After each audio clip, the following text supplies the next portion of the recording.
In the years following the First World War, Paris found itself in a peculiar state of both triumph and exhaustion. The city had survived occupation, bombardment, and economic disruption. And now in the 1920s it had grown quiet, almost languid in its recovery. Streets that once rang with the march of soldiers now hummed with the slower rhythm of daily Parisian life. Grocers delivering bread before dawn, seamstresses threading needles in the soft light of morning, and painters carefully adjusting the light on canvases in cluttered studios. Amid this ordinary pulse of city life, a quieter revolution was taking place, one that would not make headlines but would quietly shape the experiences of thousands. The emergence of the Parisian opium café. These cafés were not the large, theatrical establishments that might immediately spring to mind. They were small, dimly lit rooms tucked into narrow alleyways, often with a single wooden counter and a few worn tables, the air thick with the scent of smoke, incense, and something more pungent and chemical. They were called cafés, though for many of their patrons, the drink, the dark, bitter coffee or the thin, steaming tea, was secondary. What drew the regulars was the opium itself, presented in its syrupy, brown form, heated in delicate pipes and inhaled with careful ritual. The smoke was heavy and slow, curling like mist across the faces of those seated in quiet corners. It was a place for reflection, for contemplation, for surrender to something more chemical than social. The first of these cafés had appeared in the late 19th century, largely influenced by the French colonial experience in Southeast Asia. Opium, which had been widely used in the colonies, particularly in Indochina, was brought back to Paris both by returning soldiers and by traders. Initially, it was a curiosity, a medicinal novelty, a conversation starter among the wealthy or the intellectually adventurous. But by the 1920s, the drug had become more widely available and normalized, particularly in the cafes lining the left bank. Students, writers, and artisans, those who were deeply immersed in Parisian cultural life, began to frequent these establishments not only for intoxication but for inspiration, or at least for the promise of escaping the monotony of daily life. The cafes themselves were not decorated extravagantly. The walls were often plain plaster, occasionally adorned with a faded print or a small oil painting. The lighting came from a mix of small gas lamps and candles, flickering with each gentle draft that moved through the doorways. Seating was minimal, a few wooden chairs and benches, sometimes a low divan against the wall.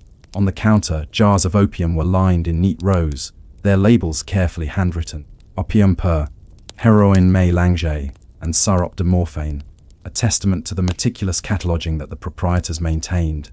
Behind the counter stood a single attendant, often a former sailor or tradesman who had learned the preparation of opium as a craft in itself. To inhale the substance properly, it had to be heated carefully, the smoke drawn in slowly, with attention to timing and method, or the experience would be diminished. Patrons of these cafes were a mixture of the ordinary and the extraordinary. On any given afternoon, one could see a seamstress sitting quietly with a small pipe balanced delicately between her fingers, the smoke swirling lazily around her face. Across the room, a painter might be hunched over a sketchbook, tracing the contours of a Parisian street, as if the lines were being guided by the very haze that filled the room. There were poets and philosophers too, often scribbling notes or murmuring lines of verse to themselves, the effects of the drug mingling with their intellectual musings in ways that were subtle and difficult to disentangle. Yet, while these cafes were spaces of experimentation, they were also carefully controlled environments. Attendance was not open to all. Proprietors often relied on word of mouth or trusted introductions to ensure that the patrons would not attract unwanted attention. Law enforcement, though largely indifferent at first, maintained an observant distance, with the occasional quiet raid or inspection. Most proprietors relied on maintaining discretion rather than confrontation, keeping the rooms small and the clientele limited. It was not a place for spectacle nor for disorder. Instead, it was a sanctuary of sorts, where the ordinary rhythms of Parisian life could be suspended for a time, replaced with the languid drift of smoke, thought, and the chemical surrender that opium provided. The economics of these cafes were modest but steady. A few francs could secure an hour of indulgence, and many patrons would return multiple times in a week, integrating the visits into their routines as they might a meal or a morning walk. For some, it was a source of artistic inspiration, a way to observe the city and its denizens with heightened perception. For others, it was an escape from the mundane struggles of work and survival, the hours spent in a dimly lit room, inhaling smoke and watching the walls bend gently in the candlelight, offered a reprieve from bills. responsibilities, and social expectation. It is important to note that, despite the quiet elegance of these cafés, not all experiences were harmless. Heroin and opium were both addictive substances, and their prolonged use began to manifest in the everyday life of patrons. Hands trembled slightly, eyes grew distant, and some patrons began to lose the thread of daily obligations, disappearing for long periods into haze-filled apartments. Yet, the cafés themselves rarely witnessed violence or dramatic collapse. There were no dramatic confrontations or newsworthy crimes, only the slow, almost imperceptible unraveling of a few lives, and the occasional whispered worry from a friend or relative. The danger was quiet, creeping, almost invisible, a fitting backdrop for a city that prided itself on subtlety and refinement. As the 1920s wore on, the number of cafés increased, quietly spreading through the arrondissements of Paris. Each café developed its own character and rhythm. Some were nearly silent, with patrons speaking only in hushed tones or communicating entirely through gestures. Others were slightly more social, with a murmured exchange of thoughts, recommendations, or new techniques for preparing the opium. Proprietors often became historians of habit, noting which mixtures produced the most prolonged calm, or which methods of heating provided the most potent vapor. Over time, the cafés became embedded in the cultural fabric of the city, known not as scandalous dens, but as modest, if unusual, venues for reflection, experimentation, and personal exploration. And yet, as the cafés flourished quietly in the dim streets of Paris, one lingering question remained. Could a city so committed to routine, subtlety, and quiet observation truly understand the long-term consequences of such indulgence? Or were these cafés simply incubators for a larger epidemic that no one yet fully comprehended? The question was unspoken but ever present in the minds of those who frequented them. In the faint haze that clung to their clothes and hair, and in the small, fading ledger books behind the counters that quietly recorded each patron's return. It was within this quiet, carefully curated chaos that the story of Parisian addiction would begin. A story not of dramatic upheavals or public scandals, but of small, incremental choices and the unremarkable human desire to escape, even if only for a few hours, the burdens of ordinary life. And it is here, in the still, smoke-filled corners of the left bank, that the Heroin cafés began their understated but enduring role in Parisian history. By the mid-1920s, the cafés of Paris had evolved from obscure curiosities into a quietly acknowledged part of the city's social and cultural fabric. The streets around the Latin Quarter, particularly near the Sorbonne and along the Seine, had begun to echo with the rhythms of everyday life intertwined with something slower, denser, and more chemical. Here, in the soft lamplight and the curling haze of smoke, the ordinary and the extraordinary intertwined. The cafés became places not only of indulgence but of subtle observation, a lens through which the intricacies of Parisian society could be glimpsed in miniature, one pipe, one swirl of smoke, one whispered conversation at a time. Patrons of these cafés were a disparate, yet interconnected group. The young artist, for instance, would arrive shortly after midday, carrying a portfolio heavy with sketches of bridges, rooftops, and the occasional figure from the streets below. She would choose a corner near a single, flickering candle and carefully unpack her small wooden pipe, the familiar motions a quiet ritual of preparation. She inhaled slowly, feeling the warm vapor fill her lungs and dissolve, almost imperceptibly, the tension of the city outside. For her, the café was both a refuge and a laboratory. Within its walls, perception could be subtly altered, lines seemed sharper, colors more vivid, and the ordinary patterns of light and shadow on the streets below gained new depth. Nearby, a philosopher, perhaps a student or a former soldier turned thinker, would trace faint symbols in the condensation on a window pane, murmuring fragments of thought under his breath. The opium enhanced these moments of reflection, elongating time and emphasizing nuance. A word, a gesture, a glint of sunlight bouncing off cobblestones outside could spark an extended meditation on morality, existence, or the fleeting nature of life. Yet, for all the cerebral charm of such musings, the substance was relentless in its quiet demands. The philosopher would leave the café at odd hours, a thin notebook in hand, the faint smell of smoke lingering on his coat, and sometimes, weeks later, he would find that the ideas he thought eternal had already faded into forgetfulness. Not all experiences were intellectual. For some patrons, the cafés offered a reprieve from a more immediate kind of hardship. Laborers, seamstresses, and minor shopkeepers sometimes slipped into these rooms after exhausting shifts, their bodies aching and spirits frayed. The café offered them a momentary suspension of fatigue, a pause from the endless rhythm of labor and obligation. The warmth of the smoke, combined with the methodical inhalation of the opium, provided a gentle escape, like sinking into a bath that gradually eroded worry and discomfort. Their presence was quieter, less poetic, but no less significant. These were lives shaped by repetition and survival, and the cafés became a refuge from repetition, even if only for an hour or two. The cafés were also places of subtle hierarchy and observation. Patrons often noted each other's routines, the frequency of visits, and the particular mixtures or techniques employed. Proprietors were skilled at this quiet surveillance, recognizing patterns, noting the days when particular patrons were more withdrawn, or when a new visitor arrived with uncertain hands and eyes. In many ways, the cafés functioned as informal anthropological laboratories. Every gesture, cough, and murmur became part of a broader understanding of human behavior under the influence of chemical indulgence. As the decade progressed, the cafés began to attract more adventurous and, at times, more desperate individuals. Travelers from across Europe, drawn by rumors of Parisian sophistication and artistic experimentation, arrived with curiosity and caution. Some were students, others were writers seeking experiences that could not be captured in books or classrooms. Their presence subtly changed the dynamics of the cafés. Conversations became less predictable, the exchange of ideas more diverse, and occasionally tensions arose, though rarely violence. More often, the newcomers were observed, their methods and reactions catalogued quietly by the veterans of the cafés, who prided themselves on experience and subtlety. The social interactions within the cafés were often understated yet revealing. Patrons did not always speak at length. Much communication was through gesture, observation, and shared knowledge of the ritual. A nod, a flick of the wrist, or a glance at the arrangement of jars on the counter could convey agreement, caution, or admiration. These subtle exchanges created a sense of community, a network of individuals bound not by conventional social norms, but by shared understanding and mutual discretion. There was a tacit acknowledgement that the world outside the café, with its laws, jobs, and obligations, existed, but was not necessarily relevant within the walls of smoke and dim light. Yet, this quiet community came with its costs.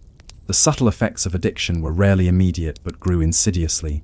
Patrons began to experience lapses in attention, moments of forgetfulness, and a gradual disengagement from obligations. Artists who once produced daily sketches found themselves postponing projects indefinitely. Philosophers and students missed lectures or seminars, caught in the fog of extended reflection. Laborers arrived late to work, exhausted, yet unable to resist the pull of the ritual that had offered them temporary relief. Families sometimes noticed changes too. A seamstress might leave the house earlier and return later than expected, her energy diminished, her attention fragmented.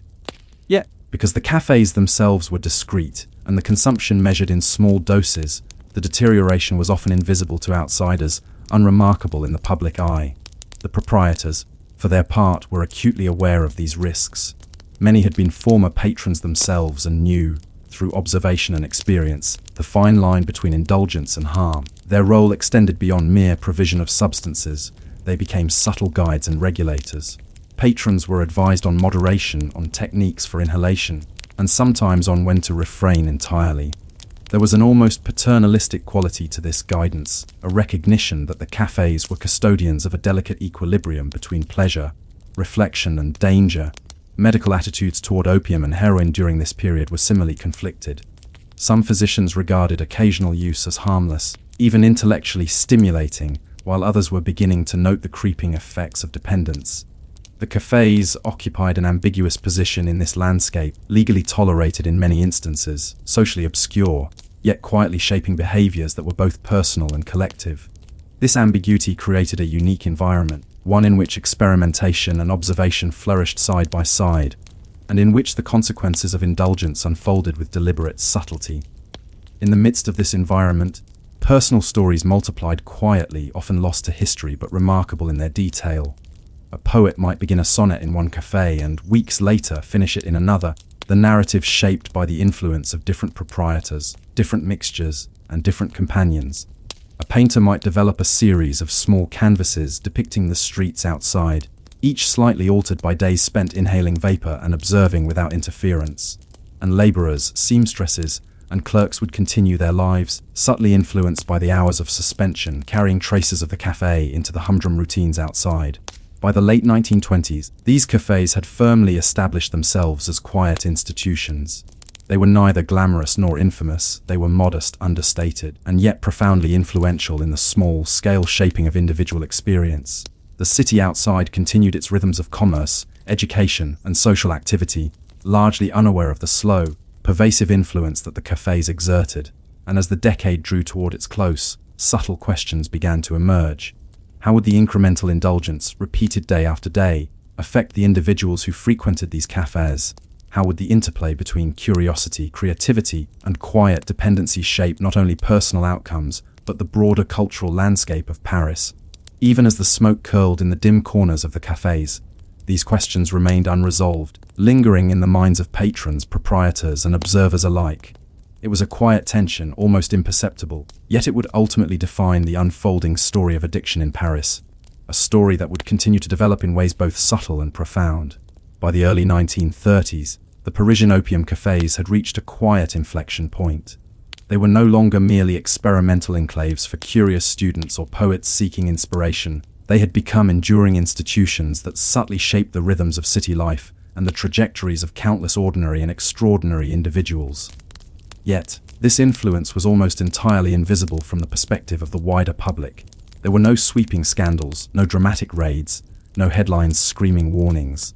Instead, the cafés left their imprint in a far more subtle and pervasive manner, in the slow transformations of the people who frequented them, and in the lingering cultural traces of a city that had quietly tolerated, observed, and accommodated this unusual habit. For patrons, the café's influence manifested in both expected and unforeseen ways. Some found that the measured indulgence in opium or heroin enhanced their creativity, sharpening their observation, refining their artistic vision, or providing the philosophical insights they sought. Painters continued to depict the subtle textures of Parisian streets with newfound sensitivity. Writers produced prose colored by languid reflection and keen observation of human behavior.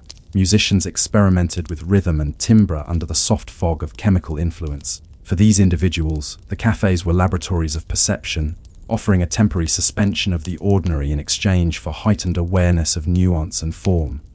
Yet, for others, the effects were less benign. Habitual patrons often experienced a slow erosion of discipline, reliability, and social connectivity.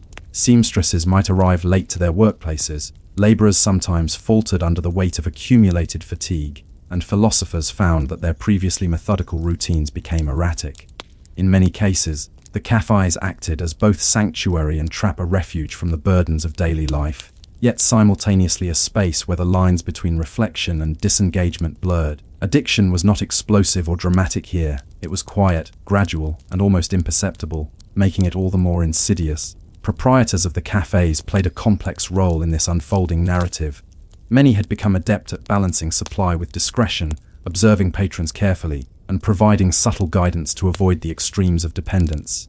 Yet, even their vigilance could not completely mitigate the slow, cumulative effects of regular consumption. Some cafés attempted to impose informal limits, encouraging patrons to refrain after prolonged sessions or to vary mixtures to reduce the likelihood of intense dependency.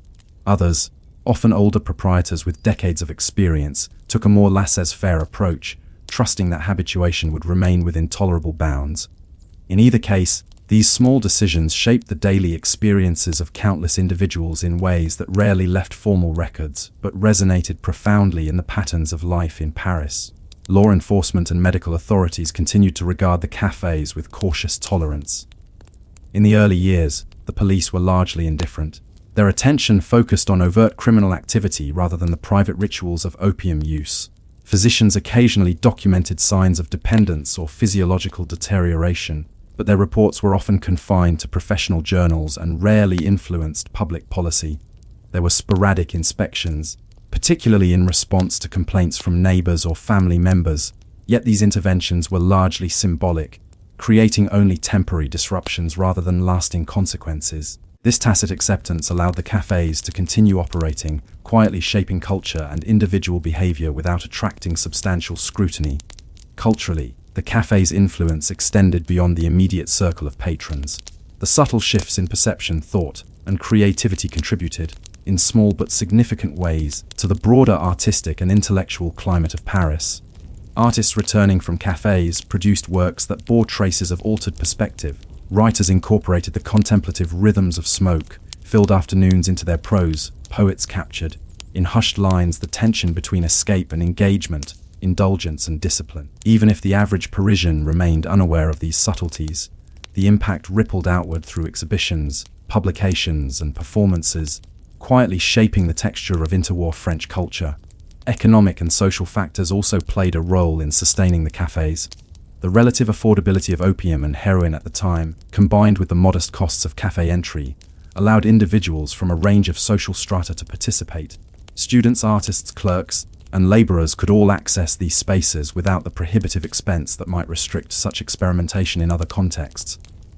Furthermore, the cafe's modest physical presence, small rooms tucked into narrow streets, unremarkable from the outside, reinforced their role as discreet, low-visibility institutions, embedded within ordinary neighborhoods rather than segregated in distant or notorious quarters.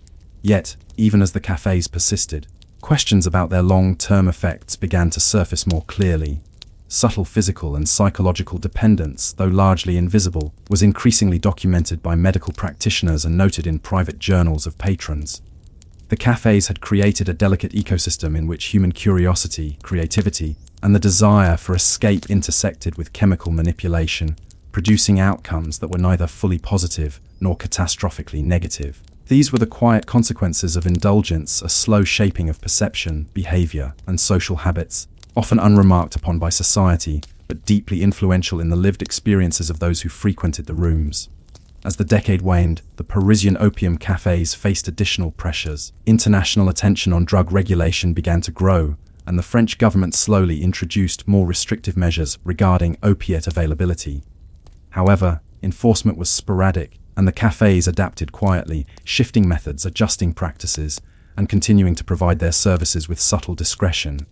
The ecosystem of subtle indulgence persisted, resistant to abrupt change, and demonstrating the capacity of ordinary institutions to shape extraordinary outcomes over time. The legacy of these cafes, then, is not measured in scandal or dramatic catastrophe, but in the cumulative influence they exerted on individual lives and the broader culture of Paris. They exemplify the quiet, often imperceptible ways in which human environments, spaces of routine, ritual, and indulgence, can shape thought, creativity, and behavior. Patrons left traces of these experiences in sketches, notebooks, and compositions in habits altered, priorities shifted, and perceptions transformed. The cafes became more than physical spaces. They were subtle agents of change, mediators of desire, and laboratories for the everyday experimentation of human experience.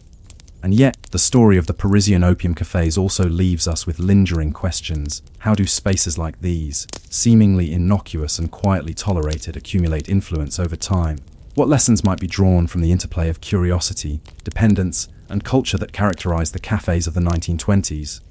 Perhaps most compellingly, in considering these modest, smoke-filled rooms, one is reminded of the profound subtlety with which human environments, whether a cafe, a neighborhood, or a routine, can shape history in ways that escape immediate notice, leaving their mark in the slow, careful unfolding of ordinary life. In this quiet, unremarkable unfolding, the Parisian opium cafes exemplify a history that is both ordinary and deeply consequential, a narrative of subtle influence, human curiosity, and the delicate balance between indulgence and consequence. Their story lingers in the haze of memory, inviting reflection on how small, seemingly trivial spaces can quietly mold the lives, thoughts, and creative output of an entire generation. Nestled along the left bank, not far from the Seine and the storied boulevards of the Latin Quarter, Rue de la Santé was an ordinary street in most respects. Its cobblestones were worn smooth by the passage of countless feet over decades, its facades a patchwork of plaster and brick that reflected the slow decay and repair typical of post-war Paris. The street was quiet during the early hours of morning, as grocers wheeled carts of fresh bread and cheese down its length, shopkeepers lifted shutters, and the occasional stray cat darted between the legs of pedestrians. Yet, beneath this veneer of ordinary activity, Rue de la Santé harbored a quieter, less visible rhythm, a rhythm shaped by the presence of opium and heroin cafes, the residents who frequented them, and the subtle, often unnoticed interplay between indulgence and routine. For those living on Rue de la Santé, life was a delicate balance between survival and small pleasures. Families occupied modest apartments above cafes and small shops, their lives defined by work, household chores, and community routines. Laundry hung across balconies, scenting the street with a mixture of soap and faint traces of tobacco smoke. Children played in narrow courtyards, their laughter occasionally spilling into the cafe windows, unnoticed by those absorbed in smoke and contemplation. The street itself was not bustling in a commercial sense, nor was it particularly fashionable, but it possessed a quiet charm, the kind that comes from long-standing familiarity, subtle patterns, and the rhythms of everyday life. The cafes that lined Rue de la Santé were modest, often unremarkable to the casual observer. Their doors were heavy wood with small, frosted windows that offered only glimpses of the interior. Inside, the rooms were small and dimly lit, with walls streaked faintly with smoke residue, wooden benches and tables arranged in a deliberate, almost utilitarian fashion. On the counters, jars of opium and syrups of heroin were displayed with meticulous care, their handwritten labels providing instructions for preparation and usage. These cafes were not glamorous. There were no ornate decorations, no velvet drapery, no gilded fixtures. Instead, they were functional, quiet spaces that emphasized ritual and careful observation over spectacle. Daily life on the street reflected a subtle coexistence of normalcy and indulgence. Seamstresses, clerks, and laborers walked past these cafes each day, some heading toward work, others returning home, and a select few entering with a small bag or pocketed coins, prepared for a brief interlude of escape. The routines were largely invisible to outsiders. A woman would ascend the steps of a cafe, nod briefly to the proprietor, and spend an hour inhaling carefully prepared vapor. A poet might settle into a corner with a notebook, watching the light bend across the cobblestones outside.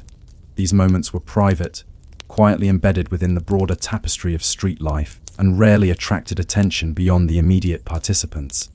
The residents of Rue de la Santé often had indirect interactions with these cafes, even if they did not personally partake. A grocer might note which patrons lingered unusually long at certain times, the faint scent of opium clinging to their clothing as they collected their daily purchases. A laundress might observe a customer who appeared unusually withdrawn or fatigued, perhaps reflecting nights spent in the dim cafes rather than in sleep. These observations were subtle, almost imperceptible, forming a quiet knowledge of the street's rhythms without ever necessitating intervention or comment. In this way, the cafes became an integrated, if discreet, part of the neighborhood's social ecology. Evenings on Rue de la Santé were marked by a slower, more deliberate tempo. The streetlights cast long, narrow shadows across the cobbles, highlighting the small details that went unnoticed during the day: a cat's careful steps along a ledge, the glint of a brass doorknob, the ripple of smoke escaping from a slightly ajar window. Patrons of the cafes often arrived during these hours, seeking solitude after a day of work or study. For many, the experience was as much about the ambience, the quiet, the muted light, the gentle hum of conversation, as it was about the substance itself. Cigarette smoke mixed with the heavier vapor of opium, creating an aroma that lingered in doorways, stairwells, and narrow alleys, marking the presence of the cafes without announcing it overtly. Social interactions on the street were equally subtle. Neighbors exchanged brief greetings, children waved to familiar faces, and shopkeepers nodded politely to repeat customers. Yet, within these ordinary routines, the influence of the cafes persisted. Patrons often left their visits altered, their mannerisms subtly changed, their steps slightly unsteady, or their focus diminished.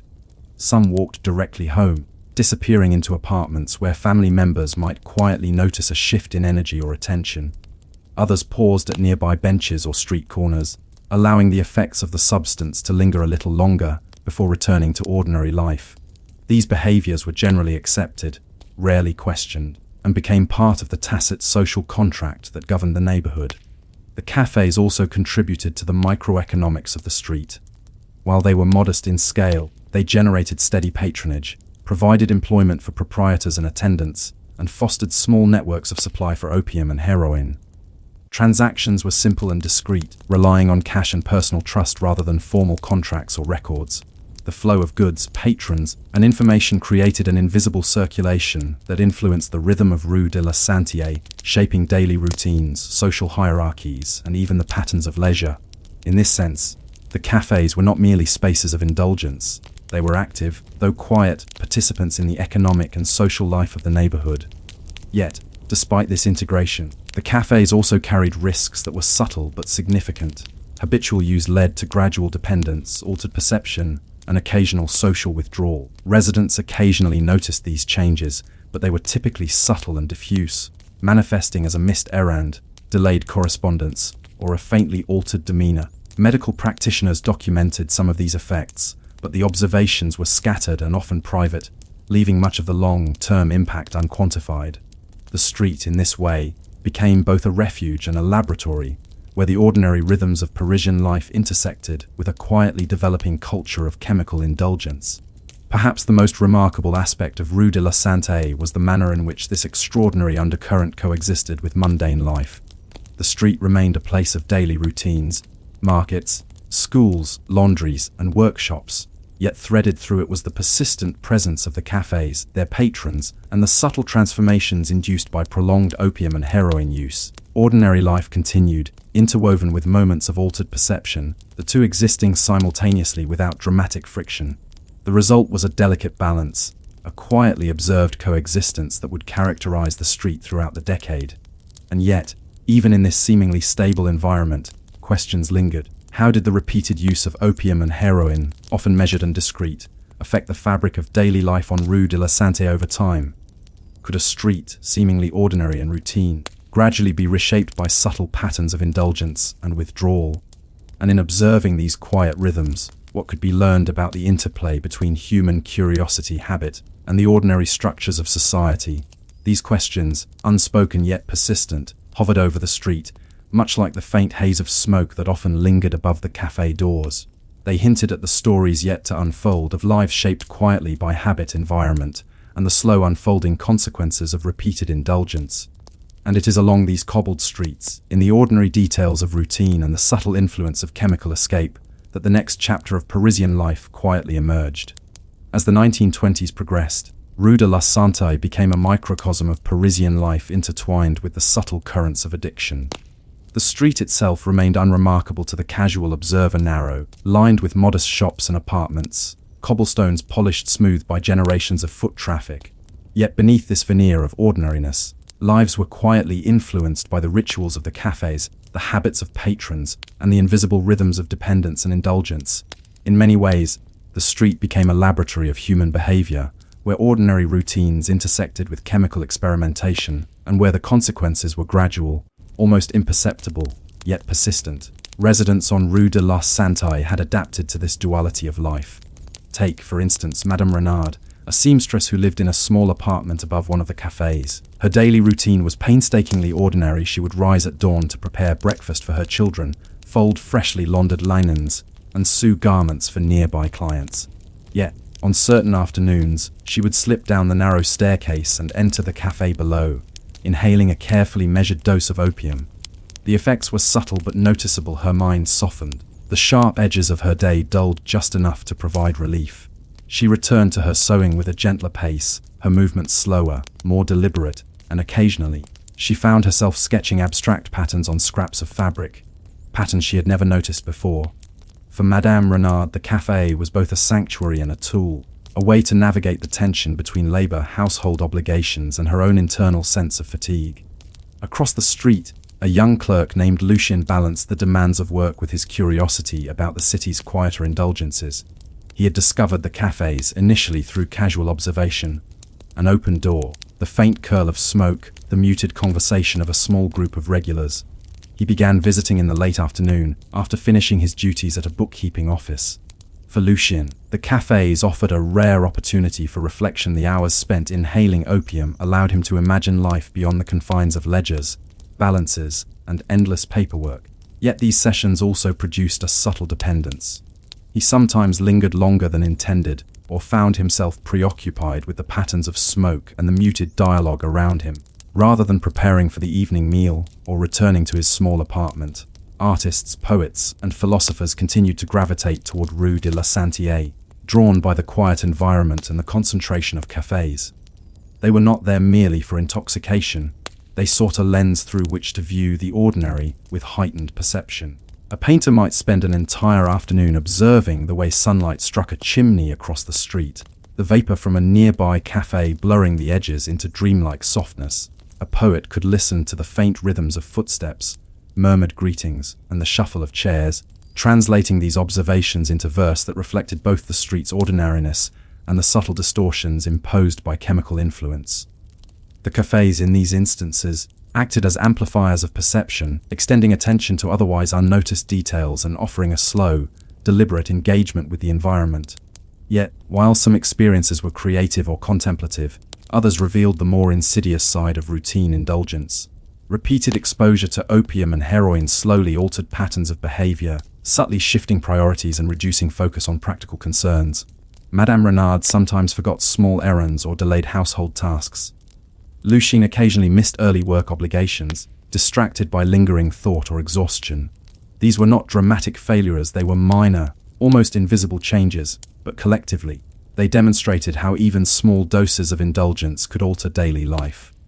The subtlety of these shifts meant they were rarely addressed directly, leaving them to accumulate quietly over time. Social observation was another defining element of life on Rue de la Santé. Residents who did not partake in opium or heroin still developed an awareness of the café's presence and influence. Shopkeepers noted the patterns of patrons, the timing of visits, and subtle changes in demeanor. Families watched for shifts in energy or behavior among relatives who frequented the cafés. In this way, the street maintained a quiet social intelligence, a tacit understanding of routines, risks, and consequences. These observations did not typically result in intervention. Instead, they contributed to a web of knowledge that guided interactions and expectations, allowing life on Rue de la Santé to continue with surprising stability despite the undercurrent of chemical indulgence. The cafés themselves served as nodes of continuity and observation. Proprietors maintained informal records, sometimes written, sometimes mental, tracking the habits of patrons, the preferred mixtures, and even subtle shifts in demeanor or physical appearance. Their expertise was not only chemical but also social, as they learned to navigate the delicate balance between indulgence and dependence, curiosity and habit. A regular patron might be gently advised to moderate usage, or a newcomer might be guided through the intricacies of proper inhalation. These interventions were quiet, personal, and designed to maintain the equilibrium of the café as a space of reflection rather than chaos. Children and young observers, often overlooked in historical accounts, were quietly shaped by this environment as well. Many had parents or neighbors who frequented the cafés, and though their exposure was indirect, they absorbed the rituals, smells, and rhythms of this hidden culture. A child might notice the way smoke clung to coats, the hushed tone of conversation, or the slight delay in a parent's responsiveness after an afternoon visit. These details, though subtle, contributed to the child's understanding of human behavior, responsibility, and the complexity of adult life, shaping perceptions in ways that would only be fully understood decades later.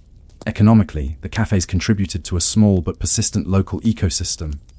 Proprietors employed attendants, sourced substances from pharmacies or discreet suppliers, and maintained modest but stable patronage. Regular visitors circulated currency, while occasional newcomers introduced fresh social dynamics. These interactions sustained the street's rhythm, reinforcing the integration of the cafés into the daily life of Rue de la Santé without disrupting the broader economy or social stability. The cafés were, in essence, quietly functional institutions, both socially and economically, embedded seamlessly within ordinary life. By the late 1920s, Rue de la Santé exemplified a delicate coexistence, ordinary urban life intertwined with subtle patterns of indulgence, reflection, and quiet dependence. The street was neither extraordinary nor scandalous. It was a place where human curiosity, routine, and chemical experimentation met, producing outcomes that were significant primarily because of their cumulative subtlety. The long-term consequences, altered perception, slow dependence, and subtle social adaptation, were largely invisible to outsiders yet deeply influential for those who experienced them firsthand. And still, questions lingered in the minds of the street's residents and observers.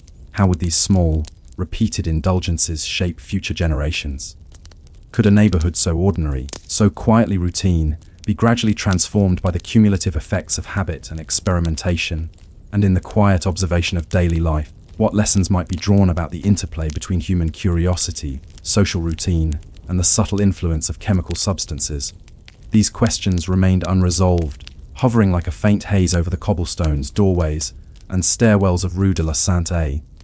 They pointed to the next stage in the story, the slow, cumulative consequences of a decade of quiet indulgence, the ripple effects on creativity, labor, and social cohesion, and the subtle tensions that would define the street in the years to come. By the early 90s, Rue de la Santé had settled into a rhythm that seemed ordinary to most observers, but was quietly extraordinary in its subtle orchestration of daily life and chemical indulgence. The cafés, though unremarkable in appearance, had firmly established themselves as micro-institutions that influenced not only the routines of their patrons, but also the texture of the neighborhood itself. Unlike dramatic scandals or headline-grabbing events, the café's impact was slow, cumulative, and largely invisible, a quiet reshaping of daily existence that left traces only to those attentive enough to notice. For the residents who frequented the cafés, the consequences of prolonged indulgence manifested in nuanced ways. Madame Renard, the seamstress, found her afternoons punctuated by periods of calm reflection, but she also began to experience subtle lapses in memory and minor delays in her work. Her sketches of abstract patterns on fabric, once a minor distraction, became more frequent, gradually replacing small practical tasks that had previously defined her day. Lucien, the young clerk, occasionally struggled to maintain punctuality, his imagination drawn to the lingering impressions of smoke and muted conversation long after he left the cafés. These effects were not catastrophic. There were no dramatic collapses or visible crises, yet they demonstrated how the cumulative influence of quiet indulgence could reshape behavior, priorities, and perception over time. The cafés themselves had adapted to these shifts. Proprietors, aware of the gradual changes in patron habits, implemented informal guidance to preserve balance. Long-term regulars were sometimes encouraged to moderate their use, while newcomers were carefully instructed in the methods and rituals that minimized the risk of acute harm. The cafés became, in essence, caretakers of subtle equilibrium spaces that mediated between indulgence and sustainability, curiosity and caution. Their role extended beyond mere provision of opium or heroin. They were observers, facilitators, and in some ways, informal historians of the street's evolving culture. The impact of café culture on Rue de la Santé extended beyond individual behavior. Social routines, economic interactions, and community awareness all reflected the presence of these quiet institutions. Shopkeepers noted patterns in patronage, neighbors observed subtle shifts in demeanor, and children absorbed the rhythms of adult life through indirect exposure. The street became a living mosaic of ordinary existence intertwined with hidden indulgence, a place where human behavior was subtly negotiated, observed, and influenced by small, repeated actions. In this sense, Rue de la Santé offers a remarkable example of how seemingly mundane urban environments can serve as incubators for quietly transformative social and cultural dynamics. Creativity and intellectual exploration were among the more visible consequences of café influence. Artists, writers, and thinkers who frequented the street often produced work informed by their experiences in these smoke-filled rooms. Paintings reflected altered perception and attention to detail that might otherwise have gone unnoticed. Poetry captured the tension between reflection and routine. Philosophical notes explored patterns of human behavior and the subtle consequences of habit. These contributions were not widely celebrated at the time, and the cafés themselves remained largely obscure to the broader public. Yet their influence persisted, embedded in the cultural output of a generation, shaping perception and creative practice in ways that were subtle but enduring. Equally significant were the quieter consequences of habituation and dependence. While most patrons maintained a balance that allowed daily responsibilities to continue, the slow effects of repeated exposure to opium and heroin were undeniable. Fatigue, minor cognitive lapses, and subtle social withdrawal occurred in varying degrees across the street's residents. These effects were rarely dramatic enough to provoke intervention, and they were often rationalized as the inevitable toll of labor, study, or artistic endeavor. Over time, the cumulative impact of these minor changes reshaped routines, social interaction, and even neighborhood perception, leaving a legacy that was diffuse but persistent. The café's economic role, though modest, also contributed to their endurance. They provided employment, facilitated discrete commerce, and integrated into the broader patterns of neighborhood life. The circulation of currency, attention, and social interaction created a quiet stability, allowing the cafés to persist despite occasional legal scrutiny or societal disapproval. Their integration into daily life was a testament to the subtle ways in which micro-institutions can influence urban ecosystems, shaping both behavior and environment over time. By the mid-1930s, Rue de la Santé's quiet ecosystem faced new pressures. International attention on drug regulation and changing public attitudes introduced legal restrictions that threatened the availability of opium and heroin. Yet the cafés, with their established networks and discrete operations, adapted.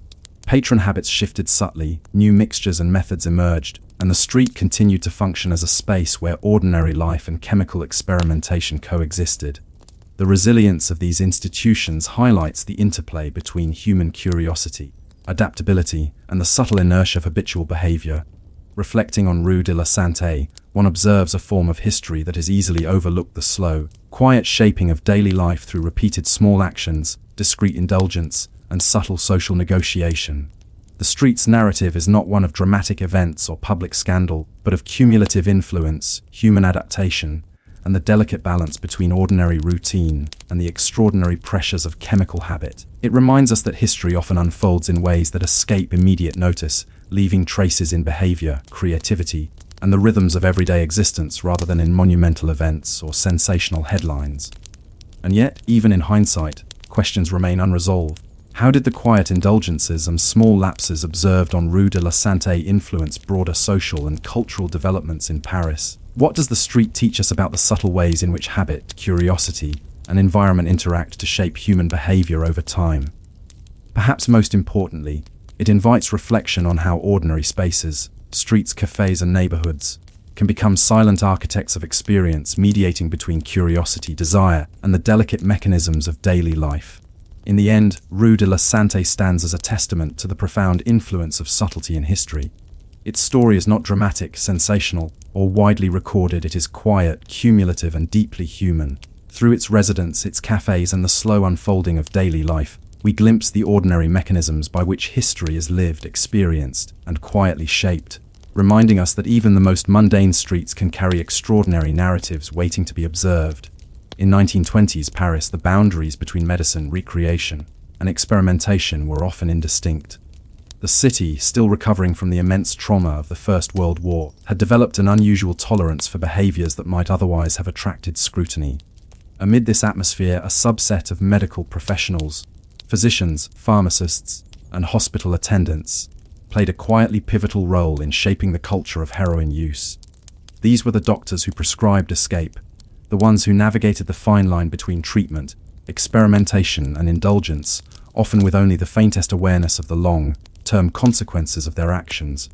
At the heart of this system were Parisian pharmacies and medical offices, many of which were modest in size and located along narrow streets not far from the bustling cafés of the Latin Quarter.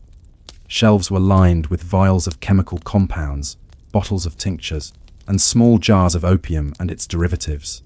Heroin, still legal under certain circumstances in France during this period, was commonly included among these offerings, alongside morphine and other opiates.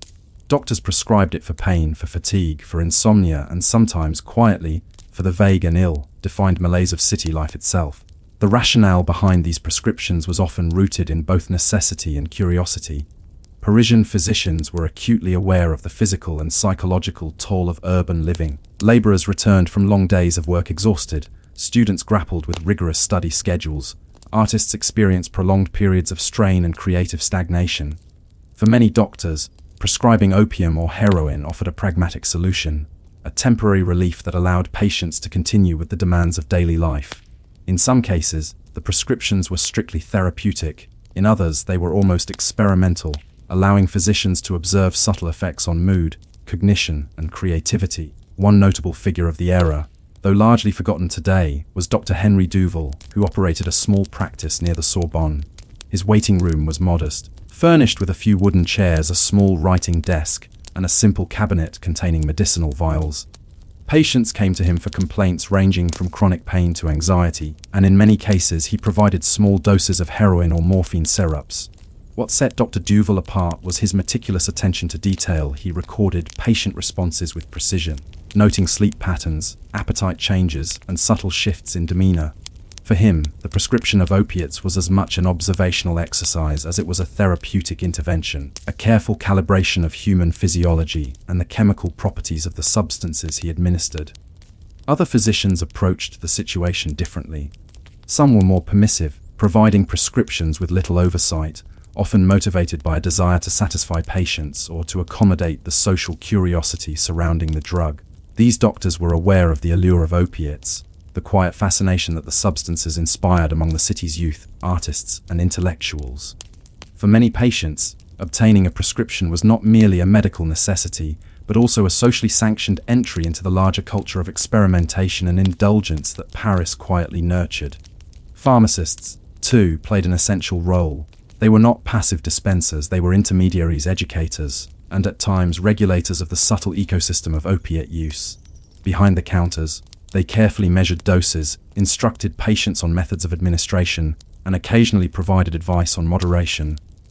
These interactions were often brief and understated, but they were crucial in shaping the ways in which opiates were used, perceived, and integrated into daily life. A pharmacist might advise a young artist to inhale a slightly diluted solution rather than a full-strength preparation, or suggest a morning dose for someone struggling with insomnia after a long night of creative work. These small interventions influenced both individual experiences and broader patterns of consumption across the city. Despite this apparent structure, the medical landscape of Paris in the 1920s was inconsistent. Regulations existed on paper, but enforcement was often lax and interpretation varied widely among practitioners. Some doctors maintained rigorous records, others relied on trust or discretion, issuing prescriptions with minimal documentation. The result was a quasi-legal system that both facilitated and constrained access, allowing individuals to participate in the culture of heroin use while leaving room for subtle experimentation, observation, and occasionally abuse. Patients themselves were aware of this ambiguity.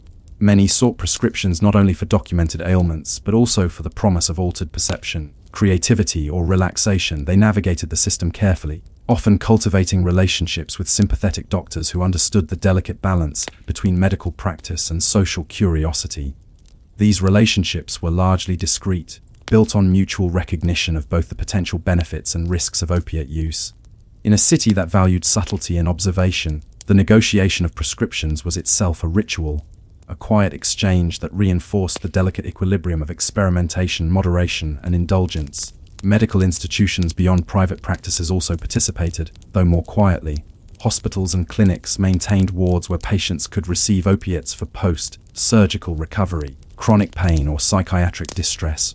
Within these settings, the influence of heroin extended beyond physical treatment. It shaped observation, research, and daily routines. Attendants recorded patient reactions, subtle shifts in behavior, and patterns of dependency, contributing to a corpus of knowledge that was at once practical, observational, and largely informal. This body of information, fragmented, scattered, and often unpublished, would later inform both medical understanding and public policy, even if the immediate effects were largely invisible to the general population. Culturally, the prescription of opiates by doctors helped legitimize the use of heroin and morphine within certain circles. Students, artists, and intellectuals could justify their participation in café culture or personal experimentation with the knowledge that a physician had sanctioned, or at least tolerated, their consumption. This medical validation, subtle though it was, blurred the lines between therapeutic intervention and recreational experimentation, embedding opiate use within the broader fabric of daily life in Paris. And yet, despite the apparent normalcy of these interactions, questions loomed quietly in the background. How would repeated exposure to opiates, even when mediated by medical guidance, affect individuals over time? What were the limits of professional oversight in a culture that blurred the boundaries between necessity, curiosity, and indulgence? And perhaps most unsettling, how much did doctors truly understand about the long-term consequences of substances that were both celebrated and feared, quietly shaping the minds and bodies of those they treated? The story of the doctors who prescribed escape is, therefore, not one of dramatic scandal or moral panic. It is a story of subtle influence, careful observation, and quiet negotiation between human desire, chemical intervention, and the social norms of post-war Paris. It is a story of ordinary spaces, clinics, pharmacies, and hospital wards, becoming sites of experimentation, habit formation, and cultural shaping. And it is a story that invites reflection on the delicate balance between care and curiosity, oversight and indulgence, and the quiet, cumulative consequences that unfold when the boundaries of medicine and human experience intersect. In this calm, observational context, the question remains unresolved: could the structures of care and professional oversight truly contain the long-term effects of heroin? Or were they inadvertently nurturing a culture of quiet dependency that would ripple through the city for years to come? In the narrow streets of 1920s Paris, the influence of physicians extended quietly beyond the walls of their clinics. Patients who received prescriptions for opiates whether heroin, morphine, or opium-based tinctures, carried their experiences into cafés, workshops, and private apartments.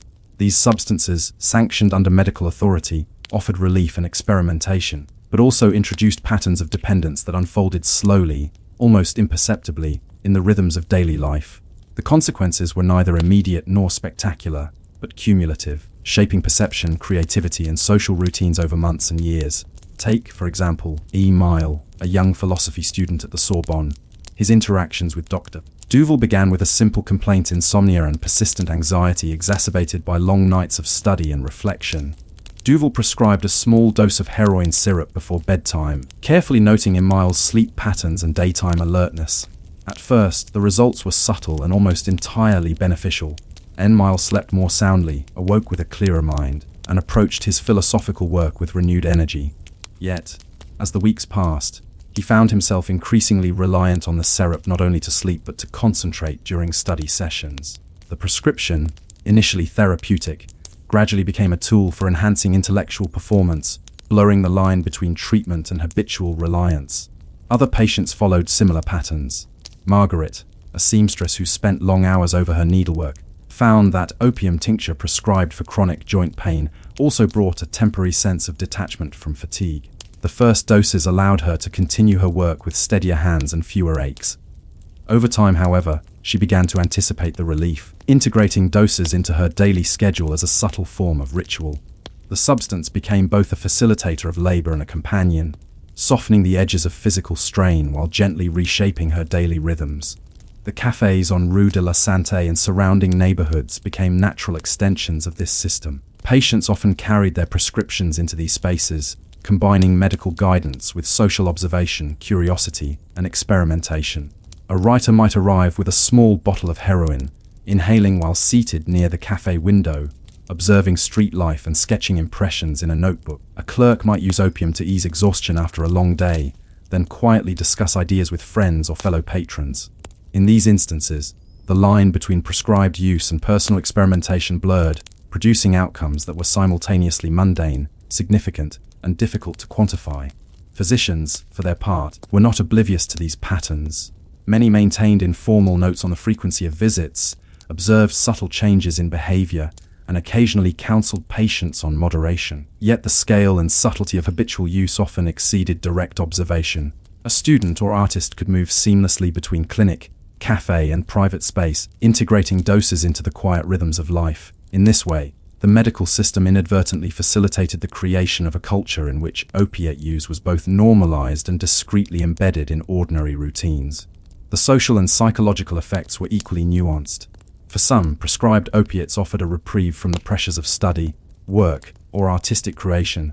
They created temporary clarity, easing stress and allowing for reflection, observation, and creative insight. For others, the effects were more insidious: subtle dependency, diminished attention to practical responsibilities, and quiet social withdrawal. These outcomes were rarely dramatic enough to provoke alarm, yet they accumulated, shaping the texture of personal and social life over months and years. Children and family members of patients also absorbed these patterns indirectly. A seamstress who incorporated opium into her routine left traces of habit in the household. The faint scent of smoke or vapor, altered rhythms of work, and occasional lapses in attention. Children, observing without fully understanding, internalized these cues, learning patterns of adult behavior shaped by both necessity and chemical influence. These small, often unnoticed interactions contributed to the broader continuity of culture and habit, illustrating how medical practices extended their influence beyond the individual patient to the domestic and social sphere. Medical discourse of the time reflected both awareness and uncertainty. Journals and professional correspondence noted the short-term benefits of opiate use, while acknowledging the potential for dependency and social disruption. Yet consensus was elusive. Some physicians emphasized the importance of moderation and careful observation. Others argued that the substances, when prescribed appropriately, posed minimal long-term risk. The ambiguity of medical opinion, combined with legal tolerance, created an environment in which patients could experiment, rely on prescriptions, and integrate chemical relief into their daily lives with few constraints. Even the legal system interacted with this ecosystem in subtle ways. While opiate regulation existed, enforcement was inconsistent, particularly when substances were obtained through medical channels.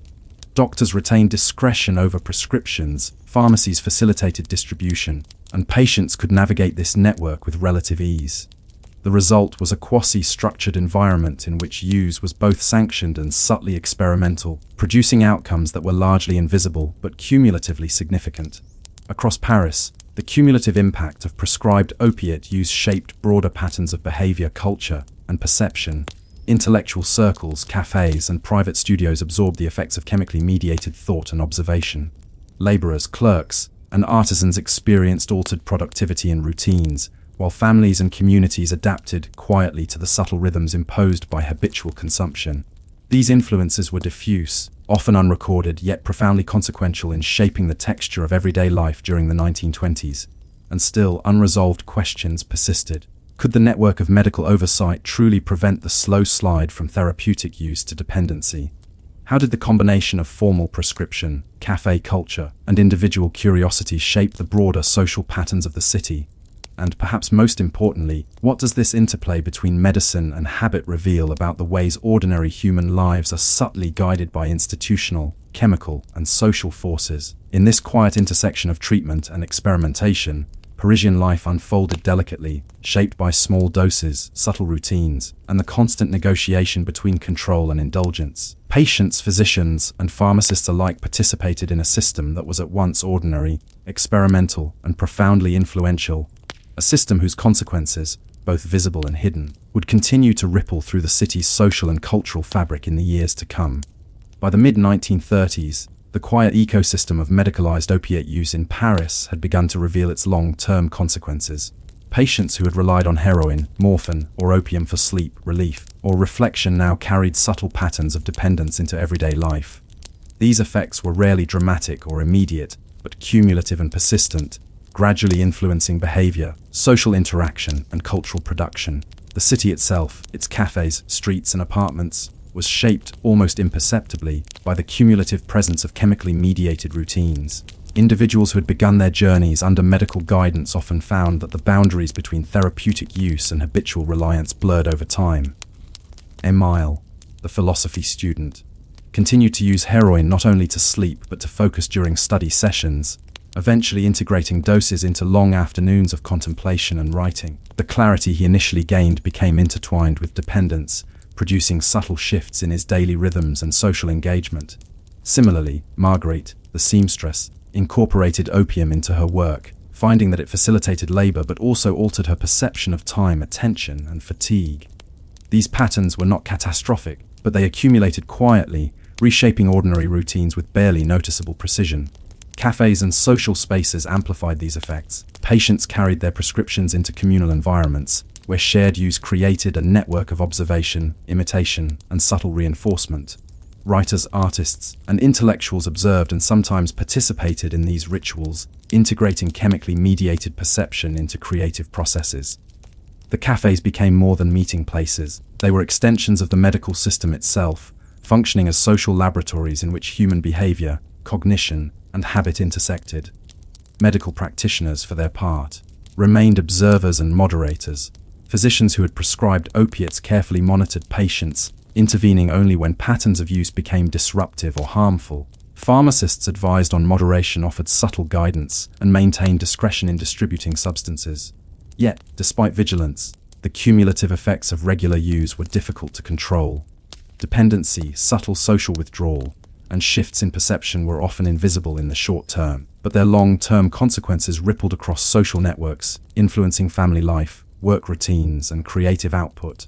Social adaptation emerged as a key feature of this ecosystem. Families, neighbors, and colleagues adjusted to the rhythms imposed by opiate use. Households accommodated altered energy levels, delayed tasks, or brief lapses in attention. Children internalized these patterns, observing adult behavior shaped by prescription and habit, learning to navigate spaces where chemical mediation quietly guided daily life. Neighborhoods like Rue de la Santa became environments in which ordinary routines coexisted with subtle, chemically influenced modifications to perception, productivity, and social interaction. Cultural outcomes were also profound. Intellectual and artistic circles absorbed the influence of medically sanctioned opiate use, producing work that reflected altered perception, contemplation, and subtle shifts in attention to detail. Painters rendered streetscapes with nuanced attention to light and shadow. Poets recorded faint rhythms of urban life with unusual precision. Philosophers explored the interplay between human habit, perception, and social structure. Though these contributions were often overlooked in their time, they reveal the quiet ways in which medicalized chemical intervention can shape creative and intellectual culture, leaving enduring traces on the broader historical landscape. The legal and regulatory environment gradually shifted in response to growing awareness of potential harms. Restrictions on opiate distribution became more stringent, and the tolerance for casual prescriptions declined. Physicians were increasingly accountable for the long-term effects of their prescribing practices, and pharmacies faced greater scrutiny. Yet even under these constraints, the cumulative influence of previous years persisted. Patients, social networks, and cultural outputs continued to reflect patterns established during the earlier, more permissive period. The quiet legacy of prescribed opiate use endured, embedded in habits, routines, and creative practices. Ultimately, the story of Parisian doctors who prescribed escape illustrates a subtle, often invisible dimension of history. It is not a tale of scandal or dramatic collapse, but of cumulative influence, quiet adaptation, and the ways ordinary routines intersect with chemical mediation. The impact is measured in altered perception, shifts in daily life, and the slow reshaping of social and cultural networks. It reminds us that even sanctioned, medically guided actions can produce long-term consequences that escape immediate observation, quietly shaping the texture of a city and the lives of its residents. And yet, questions linger. How much of the creative output, cultural patterns, and social behavior of the period were shaped by these quiet interactions between medicine, habit, and curiosity? Could the medical system truly anticipate the subtle, cumulative consequences of chemically mediated human experience? And perhaps most profoundly, what does this history reveal about the interplay between professional authority, individual curiosity, and the quiet forces that shape everyday life? The legacy of these doctors, their patients, and the networks of pharmacies and cafés demonstrates that history often unfolds not through dramatic events but through subtle, cumulative processes. Ordinary streets, everyday routines, and quiet indulgences can leave enduring marks, shaping both individuals and communities in ways that are profound precisely because they are often invisible. The story of Parisian medicalized opiate use is a testament to the quiet power of habit, observation, and institutional influence in the everyday lives of people navigating a rapidly changing world. While the licensed doctors and pharmacies of Paris provided a visible, legal channel for opiates, an entirely different network thrived beneath the city's surface.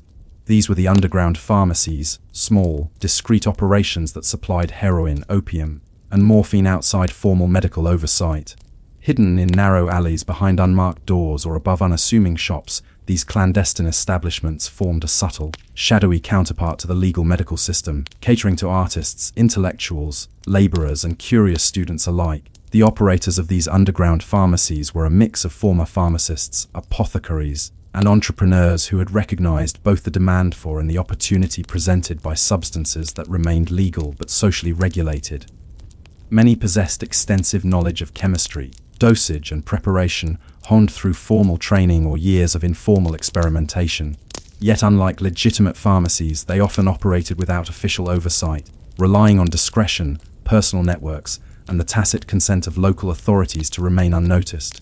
Their existence was a balancing act. They provided a valuable service, but one that carried inherent risks of legal prosecution, social stigma, and chemical mishap. Access to these pharmacies was deliberately restricted. Prospective customers were rarely able to simply walk in from the street. They required introduction, recommendation, or prior knowledge of the operator's reputation. This created a tightly knit social network in which trust was paramount.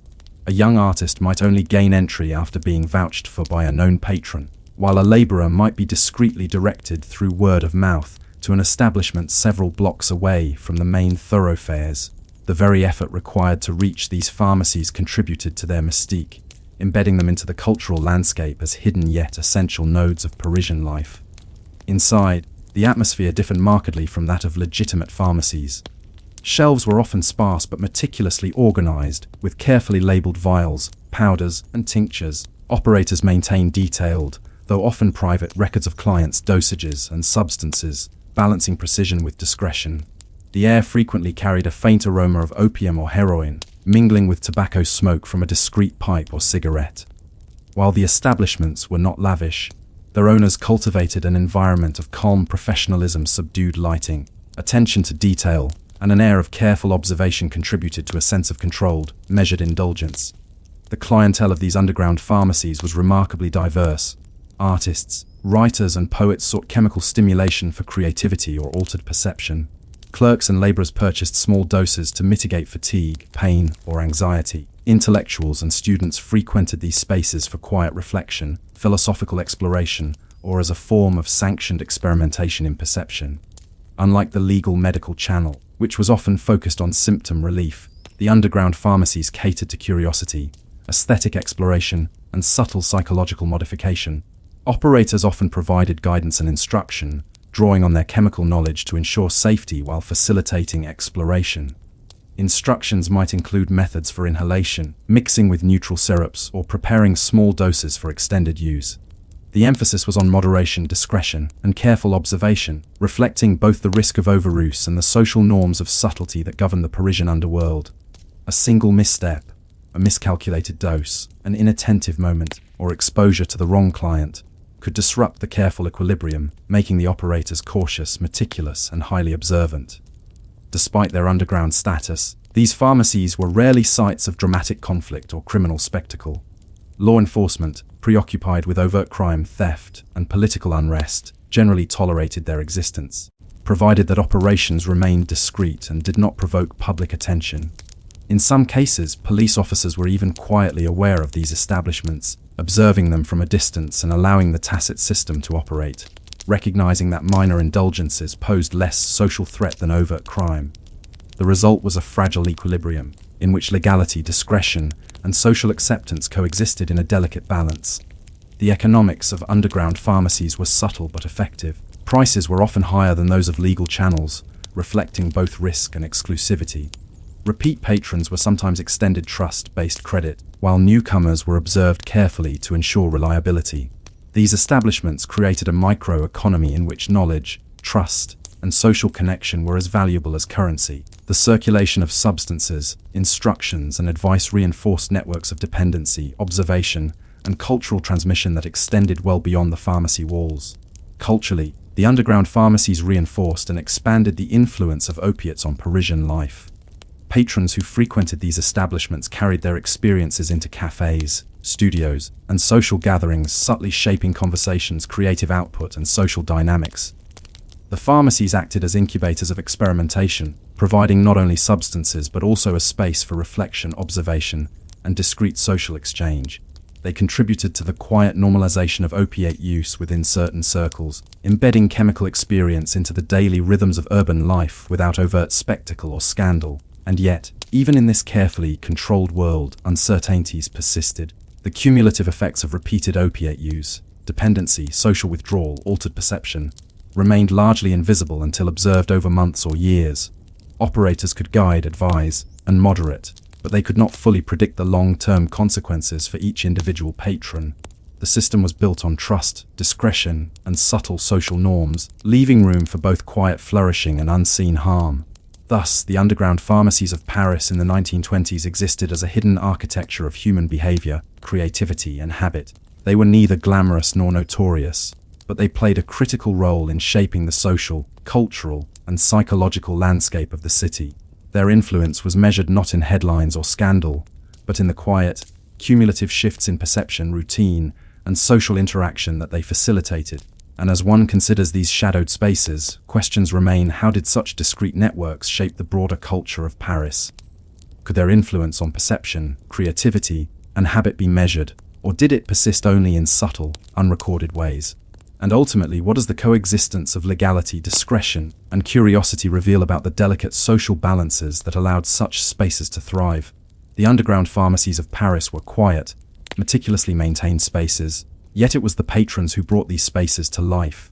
They were an eclectic group, drawn not by spectacle or notoriety, but by subtle need, curiosity, relief, artistic inspiration, or the desire to navigate the pressures of modern urban life. Within the narrow confines of these hidden establishments, individuals encountered not only the chemical substances themselves, but also the delicate social choreography that governed access, usage, and discretion. Consider Lucien, a young painter whose tiny studio overlooked the sign.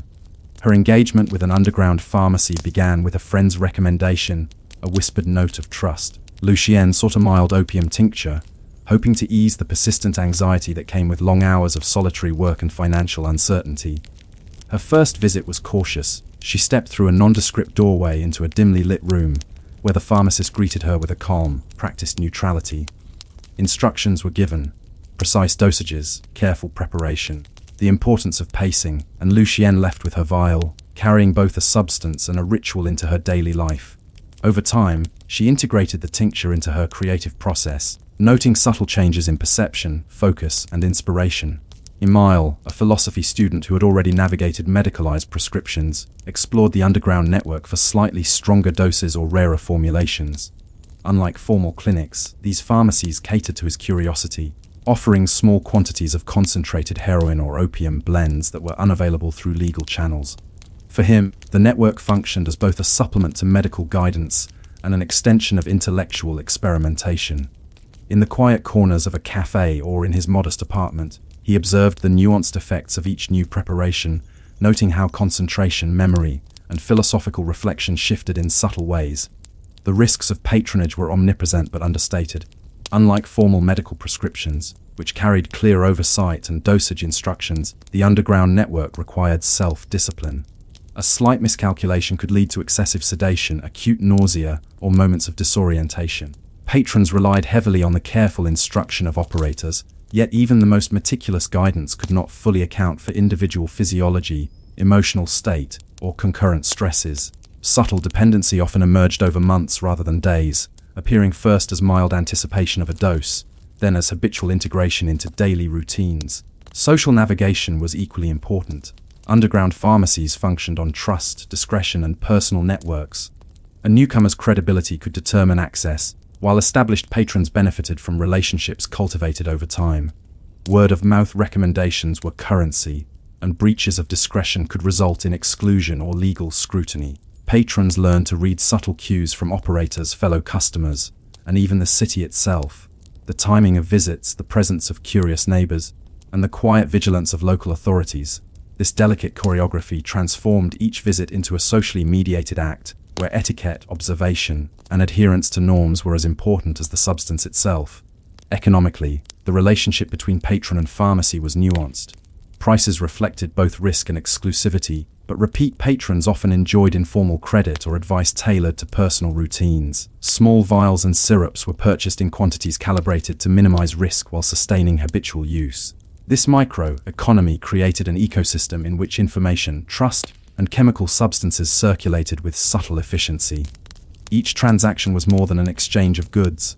It was a carefully negotiated moment in a broader social and cultural network. The cultural dimension of these interactions was equally significant. Patrons often carried their experiences beyond the pharmacy into cafes, studios, and salons. Conversations, creative output, and social interactions were quietly shaped by chemically mediated perception. Painters experimented with light and color in new ways. Writers observed patterns in urban life with heightened attention, and musicians explored altered rhythms in private rehearsal. The underground pharmacies, though hidden and largely unremarkable in appearance, became incubators of intellectual and artistic experimentation, subtly influencing the broader cultural landscape of Paris. Yet not all consequences were benign. Habitual use introduced subtle dependency, occasional social withdrawal, and altered perception that sometimes interfered with ordinary routines. Patrons like Lucienne might skip meals or neglect minor domestic tasks in favor of quiet observation or creative immersion. Emile occasionally experienced mental fog or difficulty focusing on extended study sessions. These outcomes were rarely dramatic enough to provoke intervention, yet they accumulated over months and years, quietly influencing both individual trajectories and broader patterns of daily life. The pharmacies also served as social stabilizers in an understated way. Operators monitored patrons' guided usage and offered advice on pacing or moderation.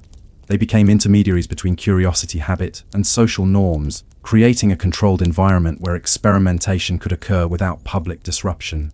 This subtle regulation allowed patrons to explore chemical effects while minimizing risk, embedding the pharmacies as crucial nodes in the quiet infrastructure of urban life. In addition, the network created a form of collective memory and knowledge. Observations of dosage effects and social conduct were transmitted not only from operator to patron but between patrons themselves. Tips on preparation, inhalation, and moderation circulated discreetly, forming an informal pedagogy that reinforced trust, safety, and subtle cultural norms. This knowledge, though largely unrecorded, shaped both individual experiences and shared understandings, further embedding the underground pharmacies into the social and intellectual fabric of the city. And yet, despite this carefully orchestrated system, the long-term consequences remained uncertain. Subtle dependency, shifts in social engagement, and altered perception accumulated quietly. Patrons and operators alike could predict some outcomes but could not fully anticipate the broader effects on creativity, social networks, or daily routines. The quiet balance of trust, discretion, and chemical mediation was inherently fragile, dependent on adherence to norms, personal discipline, and social observation. The story of the patrons of Paris underground pharmacies is therefore one of nuanced negotiation between need and curiosity, dependence and moderation, individuality and social integration. It is a history measured not in dramatic crises but in subtle rhythms, delicate patterns, and cumulative effects that quietly shaped perception, creativity, and social life. And yet, lingering questions persisted. How far could these patrons safely navigate the delicate equilibrium between experimentation and dependency? Could the social and cultural networks surrounding underground pharmacies continue to contain the quiet risks inherent in habitual use? And how might these hidden practices ripple outward, shaping the broader intellectual, artistic, and social life of Paris in ways invisible to the casual observer? These questions hovered in the air, subtle and persistent, like the faint haze of opium smoke drifting from an unmarked doorway, pointing toward the next stage of this hidden story. By the late 1930s, the underground pharmacies of Paris had established themselves as discreet yet influential nodes in the city's cultural and social landscape. Though hidden from public scrutiny, these establishments had left enduring traces on the lives of their patrons, on the rhythms of daily life, and on the subtle culture of artistic and intellectual exploration. Their influence was cumulative, quiet, and difficult to quantify, yet deeply embedded in the texture of Parisian life. For individual patrons, the consequences of repeated engagement with these pharmacies were both practical and psychological. Habitual use of opiates created patterns that quietly shaped routines, work habits, and creative processes. Lucienne, the painter, found that her practice evolved alongside her chemical experiences. Periods of focused observation alternated with moments of introspection, subtly influencing her artistic output. The tinctures she relied upon did not produce dramatic revelations, but enabled a nuanced perception of light, color, and spatial relationships, an effect that over time left a mark on the body of her work. Emile, the philosophy student, similarly experienced a quiet evolution. His intellectual explorations were colored by chemically mediated states of reflection, allowing him to consider abstract questions with heightened concentration or altered temporal perception. Yet these benefits came with gradual shifts in routine dependence on regular dosing, intermittent fatigue, and occasional social withdrawal. These changes were minor individually, but accumulated across months and years, subtly reshaping his engagement with both study and society. The social networks surrounding the underground pharmacies reinforced these patterns. Patrons formed communities of trust and shared observation, circulating practical knowledge, guidance on moderation, and cultural commentary. Cafés, studios, and salons became extensions of the pharmacies, spaces where chemically mediated insight intersected with discussion, collaboration, and artistic creation.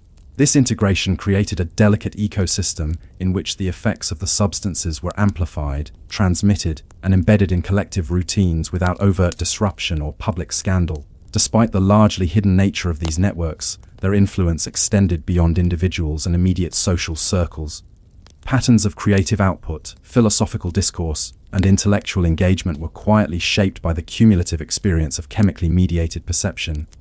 Art, literature, and thought produced during this period often reflected subtle enhancements in attention, observation, and emotional nuance, testifying to the indirect impact of these hidden establishments on broader cultural production. Yet not all outcomes were beneficial. The cumulative effects of habitual opiate use, dependency, subtle cognitive shifts, and social withdrawal remained quietly present. Patrons often adapted, mitigating visible disruptions through careful scheduling, discreet consumption, and reliance on social norms of moderation. Operators guided usage with precision, observing patrons for signs of overuse or instability. However, these interventions could not fully prevent the long-term physiological and psychological effects that accrued slowly, often escaping notice until patterns became firmly established. The underground pharmacies also demonstrated the complex interplay between legality, discretion, and social tolerance. While technically operating outside formal medical channels, these establishments were rarely subject to aggressive enforcement, provided they maintained discretion and avoided public disruption. Law enforcement's tacit tolerance reflected an implicit acknowledgement of the low societal risk posed by these carefully moderated operations, compared with the more visible and disorderly urban behaviors that demanded attention. This balance of risk, trust, and discretion created an environment in which experimentation could coexist with relative social stability, a subtle negotiation between human curiosity and institutional oversight. Culturally, the pharmacies functioned as incubators of subtle innovation. Artists, writers, and thinkers integrated chemically influenced perception into their work, producing output that might not have been possible under ordinary conditions. The quiet rituals of purchase, dosing, observation, and reflection fostered a discipline of attentive awareness, shaped by both chemical influence and social interaction. These practices left traces in the intellectual and artistic record, though often invisible to contemporary observers and largely undocumented in formal histories. Over time, the network itself adapted to changing circumstances.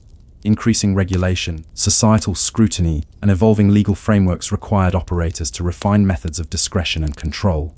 Access remained restricted, dosages were carefully calibrated, and the social choreography of entry, trust, and observation became increasingly codified.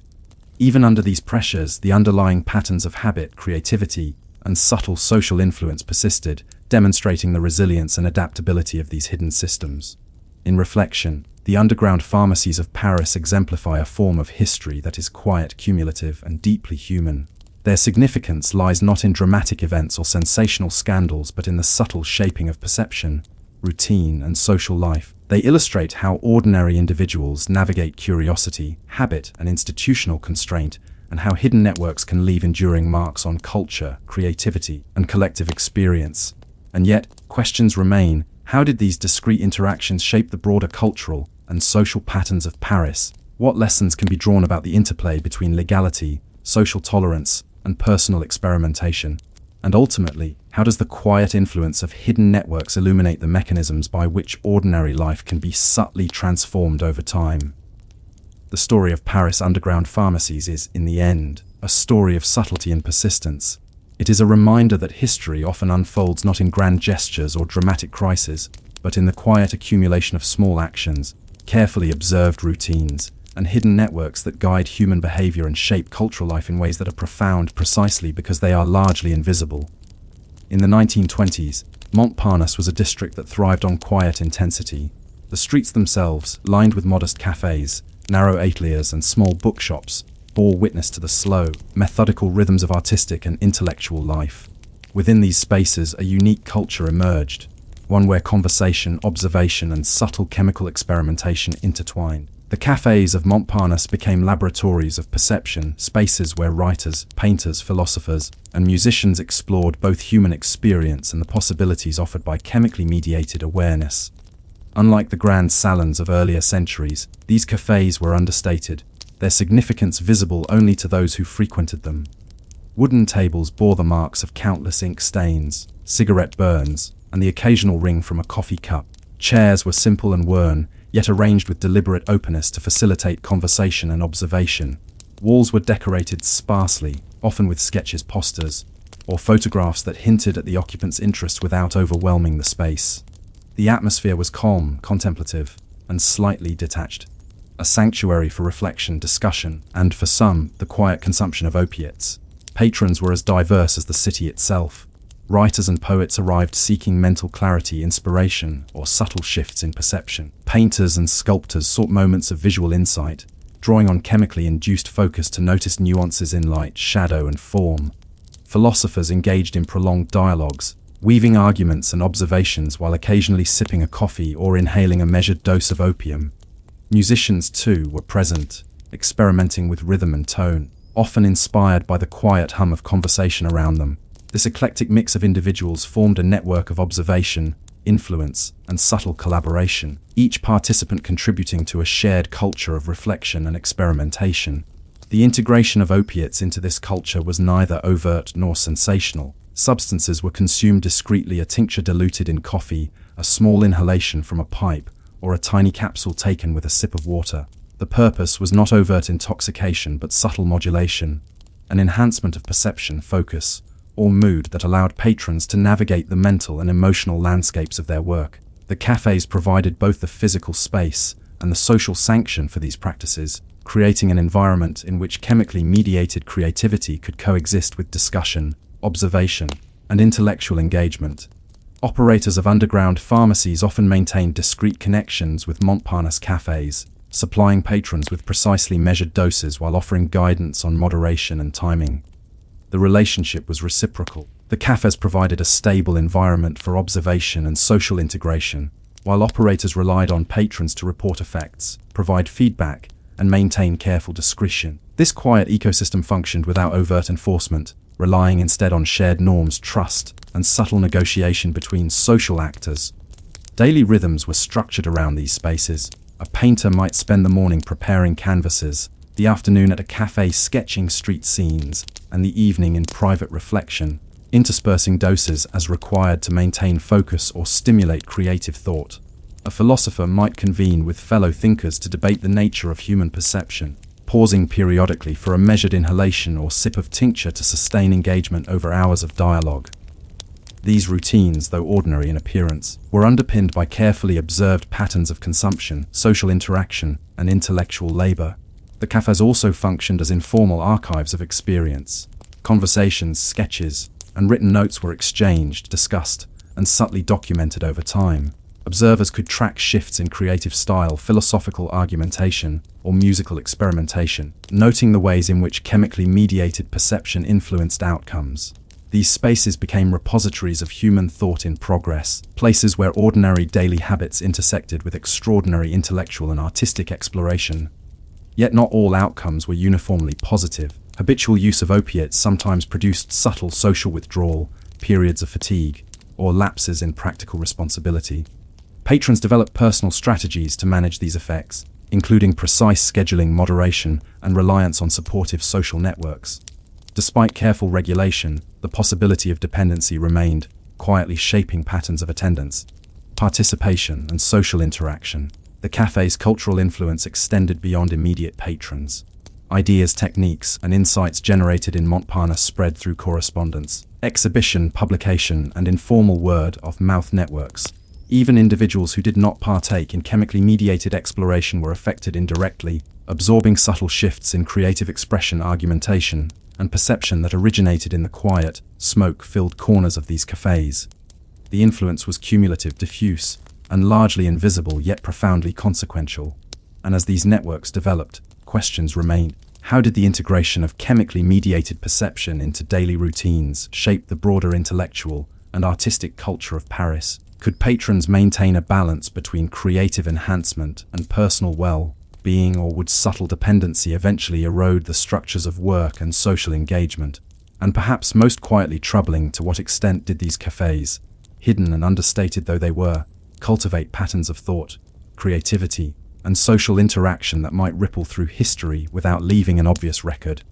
In the calm ambience of Montparnasse cafés, history was being quietly written, not in dramatic events, but in the slow, cumulative processes of observation, chemical modulation, and human interaction.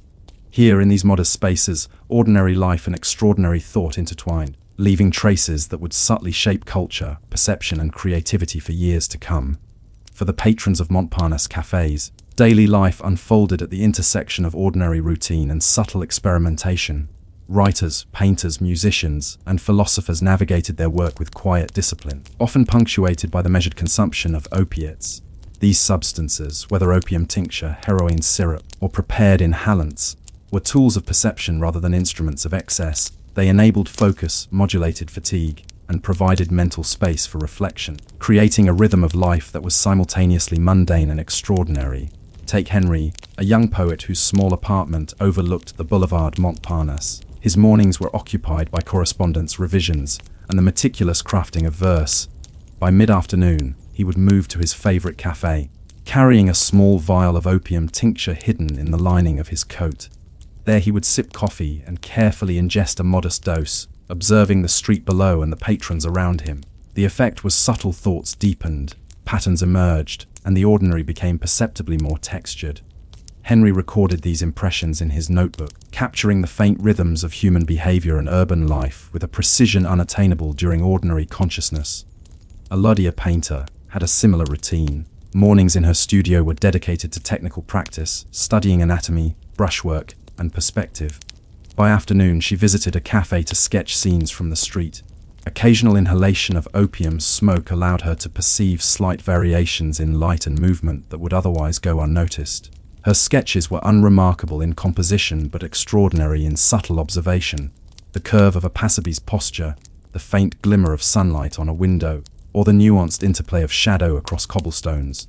These insights were hardly sensational, yet they enriched her understanding of the world and informed the more deliberate work completed in her studio.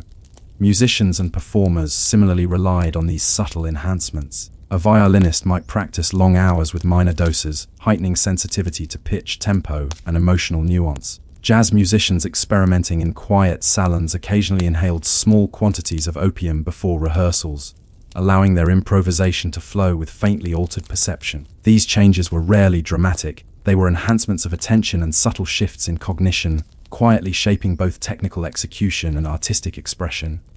Socially, the cafes functioned as nodes of quiet collaboration. Patrons exchanged observations, techniques, and advice, often through casual conversation or shared notebooks. Writers discussed the faint perceptual shifts they experienced. Painters compared sketches made under chemically mediated observation. Philosophers debated the implications of altered perception for understanding human behavior. These interactions were not formally structured, they unfolded organically, guided by shared norms of discretion, observation, and mutual respect. In this way, the cafes became incubators of subtle cultural and intellectual development, spaces in which individual experimentation fed collective awareness. The cumulative effects of habitual use were carefully managed but not absent. Patrons like Henry and Elodie experienced gradual integration of opiate-mediated observation into their daily routines. Mild dependency emerged, not as dramatic addiction, but as a quiet reliance on chemical assistance to sustain focus or perception. These habits required ongoing social negotiation. Patrons moderated dosages, observed each other for signs of overuse, and adhered to informal norms established within the cafes. Through these subtle practices, the community maintained equilibrium, balancing enhancement, risk, and social cohesion. Cafe life also shaped perception of time and labor. Work sessions were punctuated by moments of reflection, observation, and subtle chemical modulation. Patrons learned to pace themselves, aligning consumption with periods of concentration or inspiration. Hours could pass unnoticed, measured more by the quality of insight than by conventional clocks. This temporal elasticity influenced both creative output and social interaction, fostering a rhythm of life attuned to the interplay of mind, substance, and environment. Yet consequences extended beyond creativity. Social habits, personal health, and domestic responsibilities were quietly affected. Patrons sometimes neglected minor tasks, skipped meals, or delayed obligations, prioritizing cafe time and chemically mediated reflection. Families and neighbors observed these subtle shifts, often accepting them as idiosyncrasies of urban intellectual life. These adaptations illustrate how chemically influenced routines were embedded in broader social networks, shaping relationships and community norms in quiet, cumulative ways. The cafes also fostered observation and critical reflection on human behavior. Patrons became attuned to subtle gestures, patterns, and interactions among themselves and the surrounding streets. Chemically enhanced perception heightened sensitivity to expression, tone, and motion, allowing artists and intellectuals to notice details often overlooked in ordinary consciousness. This attentiveness contributed to both creative work and social understanding, producing a quiet form of knowledge rooted in experience rather than formal instruction. Despite careful moderation, uncertainty remained. Patrons could manage immediate effects but could not fully anticipate cumulative consequences. Subtle dependency, gradual shifts in cognition, and altered perception accrued over months and years. The community's social mechanisms, peer observation, advice, and shared norms mitigated extreme outcomes but could not entirely prevent gradual change. In this delicate balance, the cafes functioned as both facilitators and regulators, mediating between curiosity, habit, and social integration. And yet, lingering questions persisted. How did these chemically mediated routines shape broader cultural trends in Paris? Could intellectual and artistic output influenced by opiates be separated from ordinary observation, or were the effects inextricably intertwined with substance use? And how might these quiet habits, largely invisible to outsiders, ripple through history in ways subtle but enduring? In Montparnasse cafés, life unfolded quietly between coffee, conversation, and measured doses of opiates. Patrons navigated routines of work, reflection, and social interaction, integrating chemical modulation into daily life without spectacle. Through these spaces, ordinary urban existence intertwined with subtle experimentation, producing a rhythm of life that was both mundane and extraordinary, shaping culture and perception in ways largely invisible to contemporaries but profoundly consequential. By the late 1930s, the cafés of Montparnasse had left a quiet yet enduring mark on Parisian intellectual and artistic life. They were not spectacular theatres of scandal or dramatic revelation. Rather, they functioned as spaces of subtle accumulation, where thought, perception, and creative practice were quietly shaped by the interplay of routine, observation, and measured chemical experimentation. The influence of these spaces extended across time, shaping individual habits, creative output, and the broader social fabric in ways that were invisible yet profound. For individual patrons, the consequences of sustained café life were cumulative. Henry, the poet, had developed a disciplined rhythm of writing, reflection, and chemically mediated observation. Over years, the tinctures he used to enhance focus and perception became integrated into his practice, influencing his approach to rhythm, metaphor, and narrative structure. While not addictive in a sensational sense, the routine of chemically